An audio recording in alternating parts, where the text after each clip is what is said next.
ಇನ್ನು ಮಳೆಯ ಪರಿಣಾಮ ಗಾಜನೂರು ಜಲಾಶಯ ಭರ್ತಿಯಾಗಿದೆ. ಶಿವಮೊಗ್ಗದ ವಿವರಗಳನ್ನು ನಾವು ನಿಮಗೆ ಕೊಡ್ತಾ ಇದ್ದೀವಿ. 18,000 ಕ್ಯೂಸೆಕ್ಸ್ ನೀರು ತುಂಗಾ ನದಿಗೆ ಹರಿದು ಹೋಗ್ತಾ ಇದೆ. 14 ಗೇಟ್ಗಳ ಮುಖಾಂತರ ಬತ್ತಿ ಹೋದಂಥ ತುಂಗಾ ನದಿ ಈಗ ಜೀವ ಕಳೆಯಿಂದ ಕಂಗೊಳಿಸ್ತಾ ಇದ್ದಾಳೆ. ನಾವು ದೃಶ್ಯಾವಳಿಗಳನ್ನು ತೋರಿಸ್ತಾ ಇದ್ದೀವಿ. ಗಾಜನೂರು ಡ್ಯಾಮ್ನ ದೃಶ್ಯಗಳಿವು. ಗಾಜನೂರು ಡ್ಯಾಮ್ನ ದೃಶ್ಯಾವಳಿಗಳನ್ನು ನಾವು ತೋರಿಸ್ತಾ ಇದ್ದೀವಿ.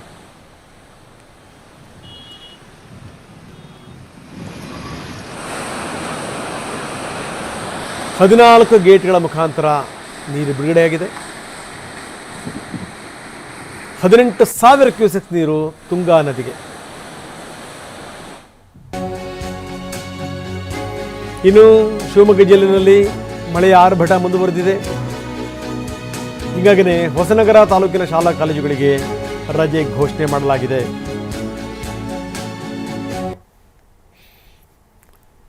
ಸುಮ್ಮನೆ ಇಲ್ಲ ಸಲ್ಲದನ್ನು ಮೈಮೇಲೆ ಎಳಕಬಾರದು. ಮಳೆ ಜಾಸ್ತಿ ಆಗ್ತಾ ಇದೆ, ಅಲ್ಲಲ್ಲಿ ಭೂಕುಸಿತ ಸಂಭವಿಸ್ತಾ ಇದೆ.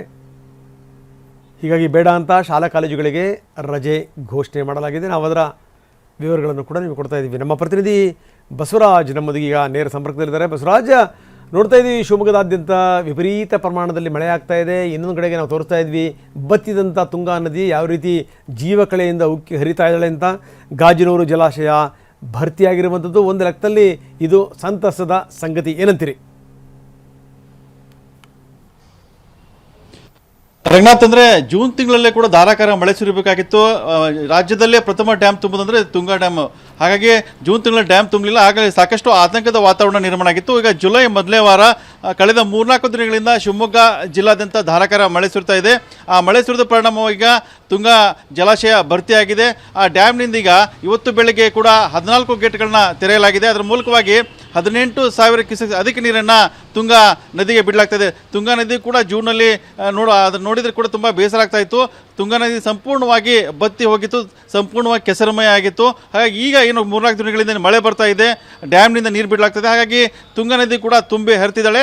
ಮತ್ತೆ ತುಂಗಾ ನದಿ ಒಡಲಿಗ ತುಂಬಿದೆ. ಒಂದು ಕಡೆ ಆದರೆ ತುಂಗಾ ನದಿ ತುಂಬಿದೆ, ನೀರು ಹರಿತಾ ಇದೆ, ಒಂದು ರೀತಿ ಖುಷಿಯಾಗಿದೆ. ಅಂದರೆ ಇರುವಂಥ ಏನು ಶಿವಮೊಗ್ಗ ಜಿಲ್ಲೆ ಮತ್ತು ದಾವಣಗೆರೆ ಮತ್ತು ಹಾವೇರಿ ಆ ಭಾಗದ ರೈತರಿಗೆ ತುಂಬ ಖುಷಿ ಕೊಡುವಂಥ ವಿಷಯ ಅಂತಂದರೆ ತುಂಗಾ ಡ್ಯಾಮ್ ತುಂಬಿದೆ, ನೀರು ಡ್ಯಾಮ್ ಮೂಲಕವಾಗಿ ತುಂಗಾ ನದಿ ಹರಿತಾ ಇದೆ. ಹಾಗಾಗಿ ಇನ್ನು ತುಂಗಾ ನದಿ ಹರಿದು ಮುಂದೆ ಕೂಡ್ಲೆಯಲ್ಲಿ ತುಂಗಾ ಮತ್ತು ಭದ್ರಾವಾಗಿ ತುಂಗಭದ್ರಾ ನದಿಯಾಗಿ ಹರಿತಾಳೆ. ಹಾಗಾಗಿ ಈ ಒಂದು ರೀತಿಯ ಖುಷಿ ವಾತಾವರಣ ಅಂತ ಹೇಳ್ಬೋದು ಒಂದು ಕಡೆ. ಆದರೆ ಮತ್ತೊಂದು ಶಿವಮೊಗ್ಗ ಜಿಲ್ಲಾದ್ಯಂತ ಧಾರಾಕಾರ ಮಳೆ ಸುರಿತಾ ಇದೆ.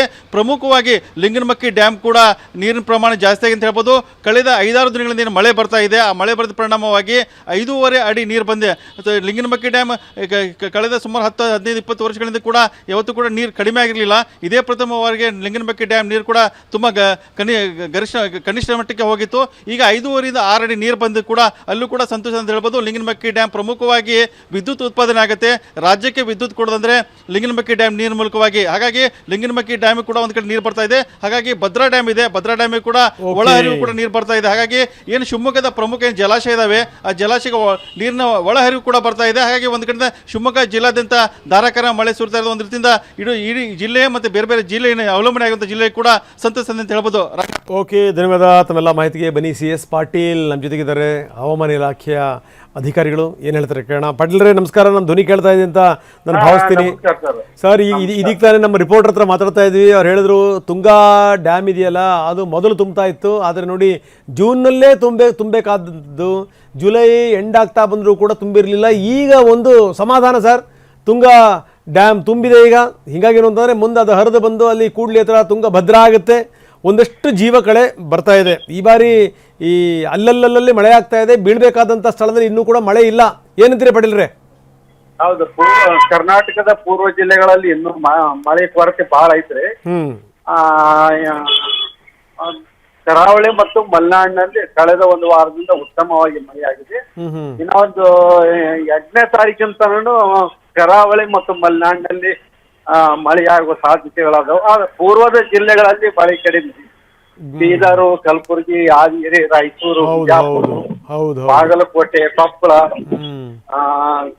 ಗದಗ, ಬಳ್ಳಾರಿ, ವಿಜಯನಗರ, ತುಮಕೂರು, ಚಿಕ್ಕಬಳ್ಳಾಪುರ, ಬೆಂಗಳೂರು, ಕೋಲಾರ, ರಾಮನಗರ, ಈ ಜಿಲ್ಲೆಗಳಲ್ಲಿ ಮಳೆ ಕೊರತೆ ಐತ್ರಿ.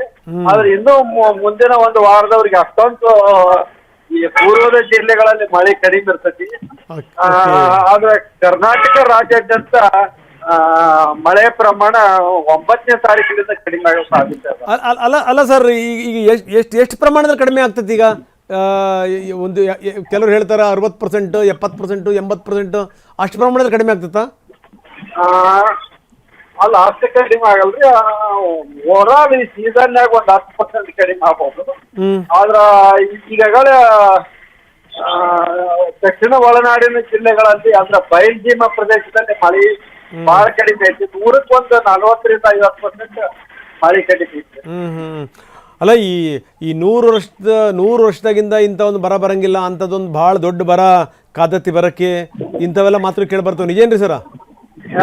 ಹಂಗಂತಲ್ಲ, ಆದ್ರೆ ಮಳೆ ಕಡಿಮೆ ಆಗುತ್ತೆ. Thank you Patil sir, thank you ನಮ್ಮ ಜೊತೆ ಮಾತಾಡೋದಕ್ಕೆ. ಹವಾಮಾನ ಇಲಾಖೆಯ ನಿರ್ದೇಶಕರು CS ಪಾಟೀಲ್ ಹೇಳ್ತಾ ಇದ್ರು, ತುಂಬ ಭಯ ಪಡುವಂಥದ್ದೇನಿಲ್ಲ, ಆದರೆ ಕೆಲವೊಂದು ಕಡೆಗೆ 10%, 15%, 20% ಮಳೆ ಕಡಿಮೆ ಆಗ್ತಾ ಇದೆ.